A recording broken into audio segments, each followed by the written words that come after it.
Бүгін сіздерді өте жылы, шырайлы, бай әрі бақытты елмен таныстырғым келеді. Мұнда әлі күнге дейін территорияның 80%-ында адамдар тұрмайды. Елде қағаз ақша дерлік қолданылмайды. Бұдан 15 жыл бұрын халықтың 97%-ында интернет болған. Мұнда әскер де, флот та жоқ. Ал үйлердің есіктері жиі ашық тұрады. Көліктердің орындықтарында кілттерді, ал кафе немесе дүкендердің алдында қараусыз қалған балалар арбаларын көруге болады. Мұнда Макдональдста, казинода жоқ. Бірақ сапалы әрі тегін білім беру мен дәл сондай тегін энергия бар. Елді тек шекарашылар ғана қорғайды, ал полицейлердің өзімен бірге қаруы жоқ. Сондықтан балалар жалғыз өздері серуендей алады. Мұнда жәндіктер өте аз, масалар мүлдем жоқ, тіпті орманда кездеспейді.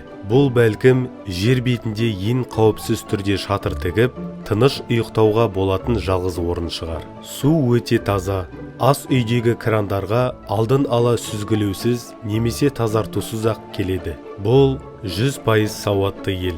Сондай-ақ жан басына шаққанда кітап сатудан әлемдік көшбасшы. Көп жылдар бойы бұл ғажайып ел жыл сайын өмір сүру деңгейі ең жоғары елдердің ондығына кіреді. Осындай жер шынымен де бар. Бұл ертегі немесе ойдан шығарылған нәрсе емес. Бұл жерге бір рет келсеңіз, оның біз ойлағаннан әлде қайда жақын шындық екенін түсінесіз. Бұл Исландия. Global Finance журналы 2019 жылы планетаның ең қауіпсіз елдерінің рейтингін ұсынды. Бірінші орында Исландия болды.